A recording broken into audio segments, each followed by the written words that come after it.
quality of life aspects also. So who is, getting access to what? That also is kind of addressed in development issues.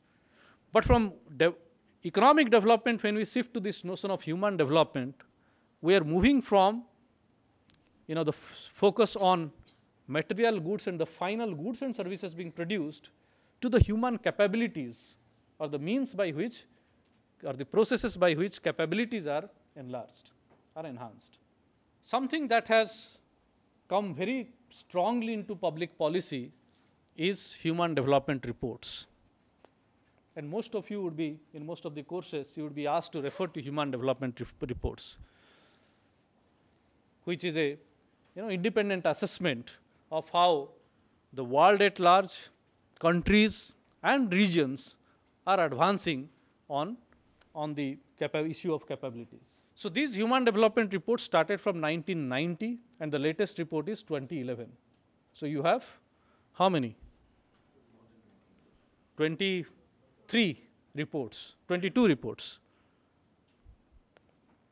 So there are 22 slides on each report which tells what was the focus of a particular report. What has happened is that through these reports, 4 index measures have been constructed: the Human Development Index, the Gender Related Development Index, the Gender Empowerment Measure, and the Human Poverty Index. Of these, the most commonly applied and known is the Human Development Index. So it is now common to kind of compare countries on the basis of Human Development Index. And it is taken to be a measure of real progress as compared to standard GDP based comparisons. So a country Y may be having a higher GDP compared to country X, but if its human development indicator is low, then the assessment is that it's not really on the right path. So these 4 measures are extremely important. I think most of you would be knowing what goes into these measures. So I'm not going to explain what is there. But largely, remember that human development is about capabilities. So these index measures try to capture what goes into defining those capabilities. So if you talk about Human Development Index, it brings in health, it brings in education, it brings in income, because incomes gives you access to resources. So in a way, it is trying to define the factors, the determinants of human capabilities. It is trying to create an aggregate measure for the society as a whole. So larger the index, that greater is the progress in society. So as a relative measure, it's not to be taken because it is an index measure. It doesn't have any absolute meaning. So an index measure, you cannot interpret it by itself. But over time, if you are comparing, then you know whether a country is progressing, or between countries if you are comparing, then you know how their relative standing is based on this measure. So it's a relative concept, the Human Development Index. So similarly, Gender Development Index, Human Poverty Index. This is an advancement of the Human Development Index, which basically looks at poverty as a multidimensional phenomenon. So it's not only the income deprivation which defines poverty. It may be deprivation on other fronts also. So how do you capture that multidimensional aspect? By creating an index, an aggregate measure that looks at indicators like the vulnerability to death, the standard of living, particularly provisioning of health services, safe drinking water, malnourished children. So basically it looks at knowledge, access to education. So it looks at poverty in a multidimensional fashion and tries to construct an index measure that will capture this. The next set of slides basically brings in each human development report every year has a particular thematic focus. And these are all, you can download it from the web.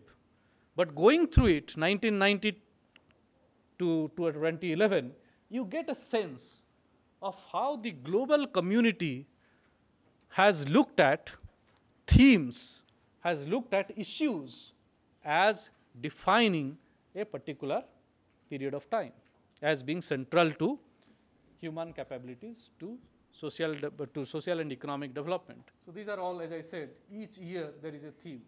93 people's participation, human security. So new and new concepts being introduced as issues are being addressed through these reports. 2007-8, it was on climate change.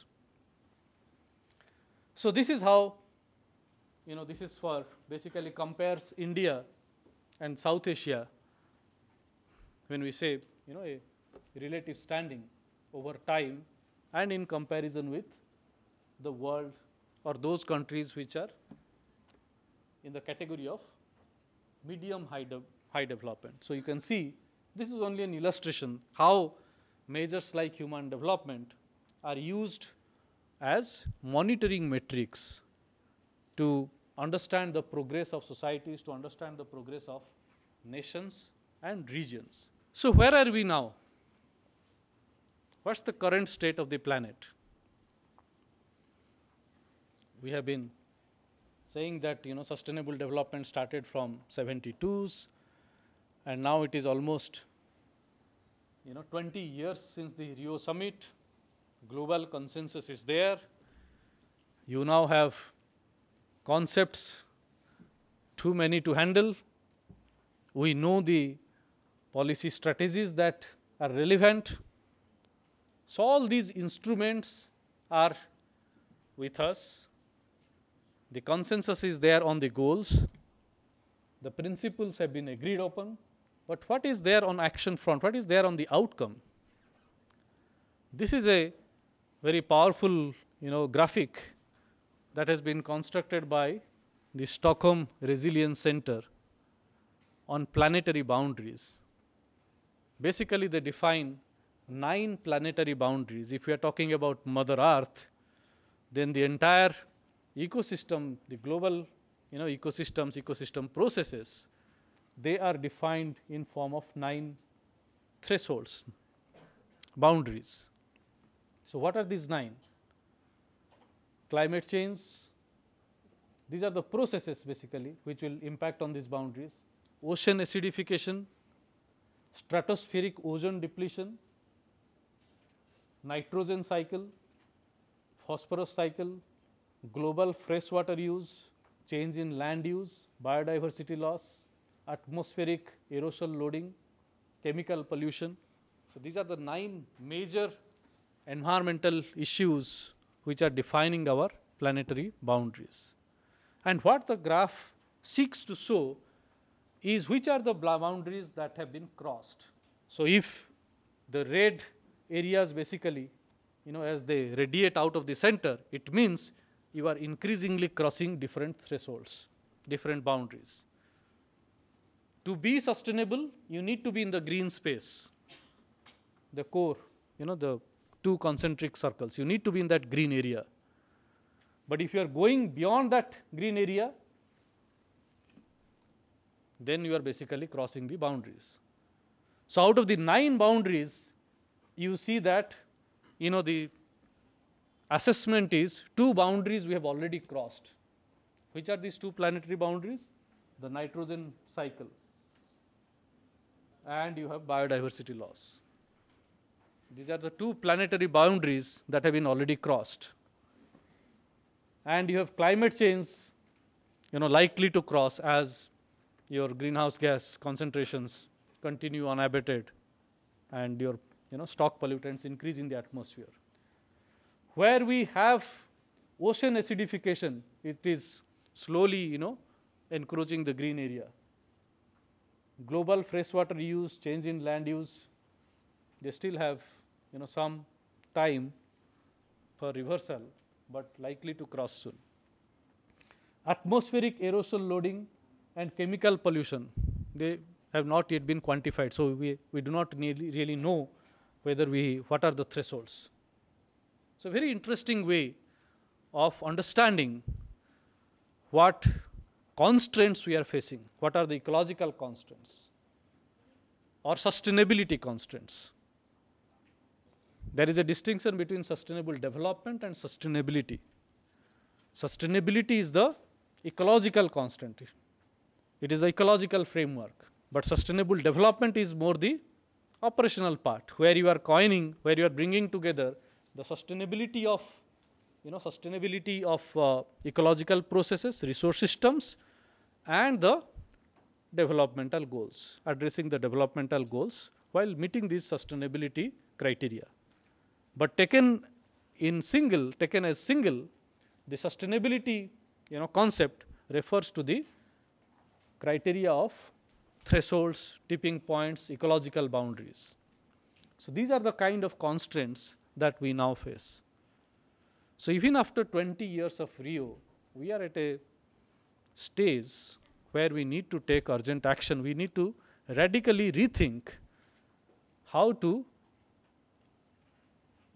look at development, how to construct our aspirations. So what's the way ahead? I have put a question. I don't have any answers for you. But if you look back, this is one of my favorite quotations, and it comes out from Atharva Veda.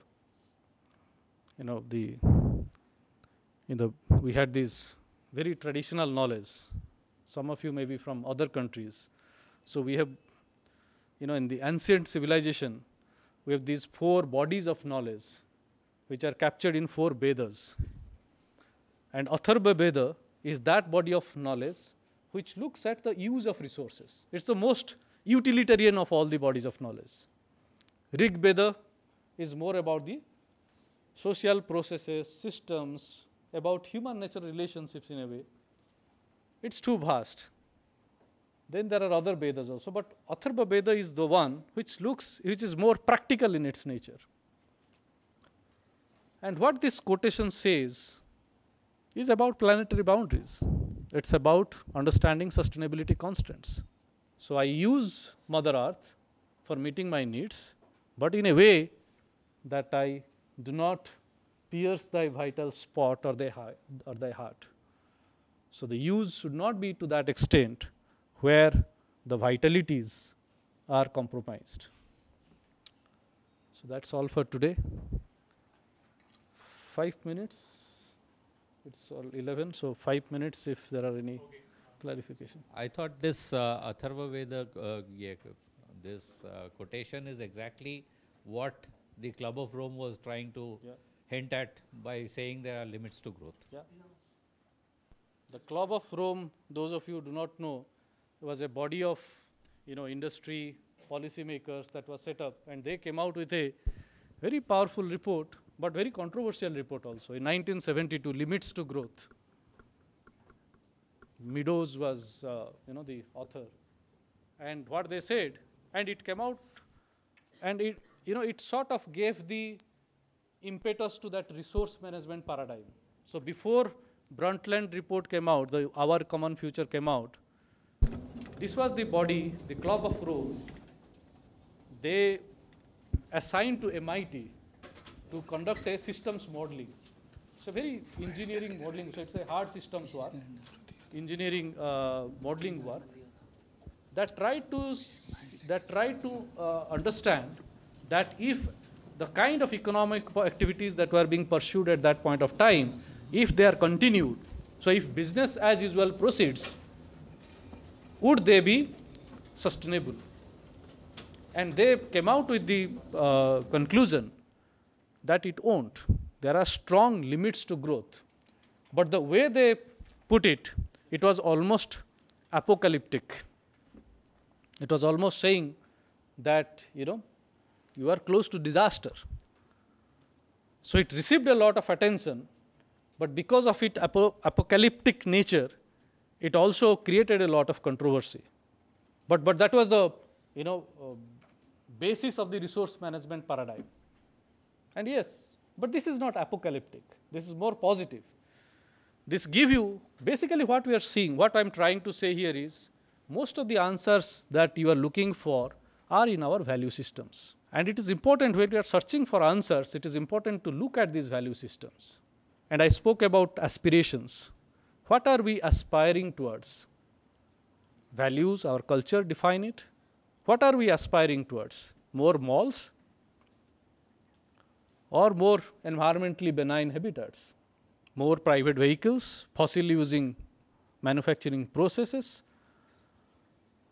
or more resource efficient, renewable energy using systems? Are we aspiring toward achieving poverty eradication in energy intensive means, or by dematerializing, by delinking material intensity, material flows, energy flows with our developmental systems, with our economic activities? It's not going to be easy. But once your value framework changes towards that direction, then you know that you are on that path. So that's why we need to look at what defines our value systems. Are we simply in a particular, are we understanding our cultural context, or are we letting ourselves be defined by other cultural contexts? So it's important to understand that. But it also doesn't mean that I am saying that you go back to ancient times, because times have changed. So while you are progressing, you redefine your aspirations, but rooted in certain value frameworks that are cognizant of, that recognize the importance of the human nature relationship. Right? So this is something to reflect on. We've gone through 5 paradigms. All of them are prevalent, or the earlier ones have died away because of the coming of the later ones. As I said, nobody speaks about frontier economics now. It's a model of Western development, very materialistic development, classical economics, which is almost redundant now. Deep ecology still persists, most in the form of, as I said, Greenpeace kind of activism. And it's an extreme position. You have environmental protection paradigm, which is largely damage control, focusing on trade-offs. That is no longer there. Our understanding has improved. We know that its trade-offs are not really the way by which policy should be oriented. So we have resource management, the paradigm which talks about environment and development interdependencies, complementarities. Yes, that's the dominant paradigm now, because Rio +20 reiterates it. So at least at the global level, the resource management paradigm is now the consensual paradigm. It's the paradigm on which there is international consensus. But eco-development is something which is being put forward as one which we should be aspiring towards, which goes beyond the resource management things. Right?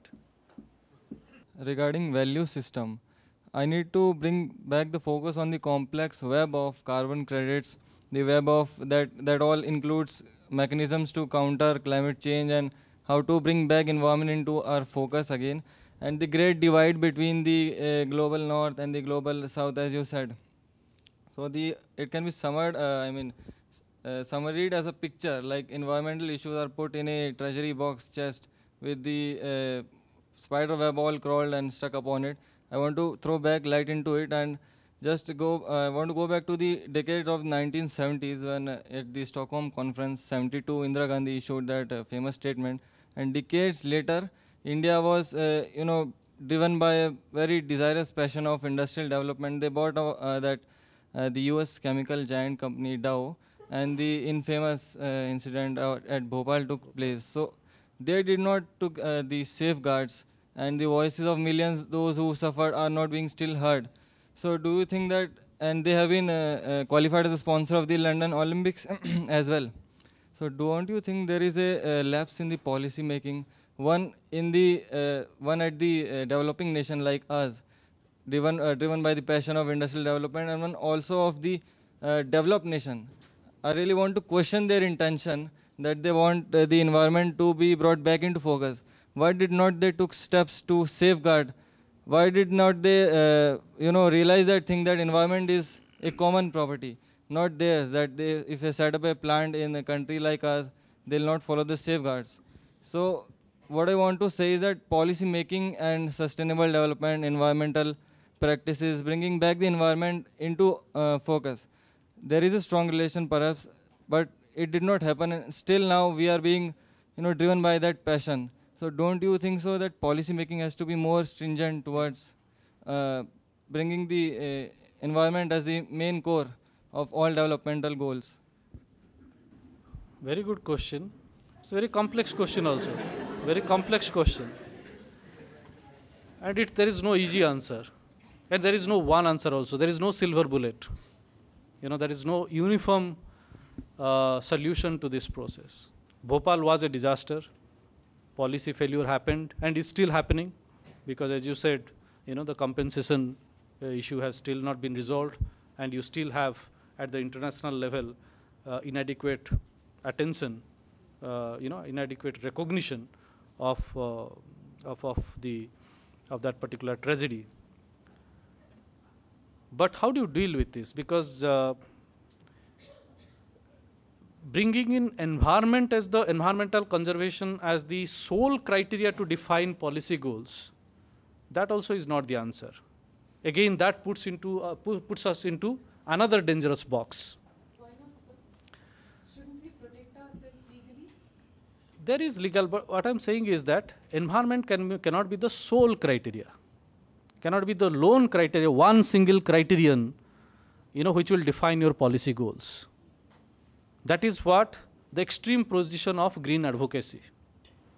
That is what can be advocated when you don't have basic needs to satisfy. But when you recognize that, a quarter of the population now is also living below $1 a day, that kind of extreme poverty, extreme hunger, then these needs cannot be ignored also. They have to be addressed. You need to address billions of people who are without basic electricity services. So these are important developmental goals that have to be addressed, particularly in the Indian context. So that's where the challenge comes.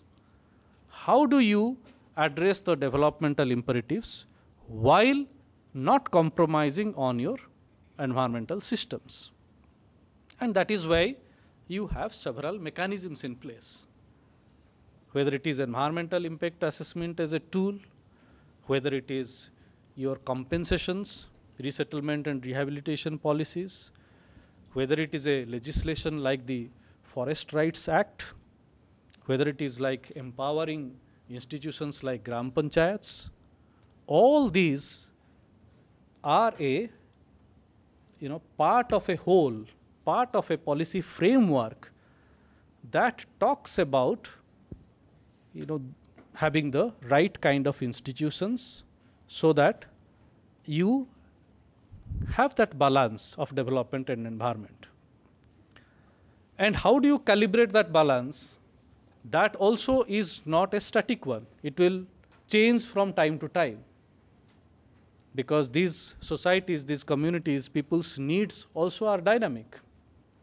So as they change, the form of expectations, the flows or the ecosystem services that we are trying to get from nature, that also changes.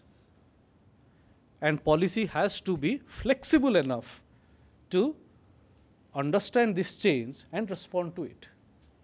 Most of our legislation now are dated back to hundreds of years ago, in the colonial era. So you have to revamp these legislations. In most areas, you have a policy gap. You don't have any policies. So you have to understand these gaps and bring in the right kind of policy measures. One example is your toxic waste. 50 years back, we didn't have a toxic waste problem. We didn't have computers. But now you have computers, you have mobile communications. So the issue of toxic waste comes, and policy has to respond to it. And policy responded by coming out with toxic guidelines. e-waste guidelines. So if the policy framework is receptive to change, responsive to change, and having a understanding of what is driving that change, then you are in a dynamic context where you can hope to have a balance calibrated all the time between development and environment. But it is not often the case. Unfortunately, in many cases, you have institutional failures. You have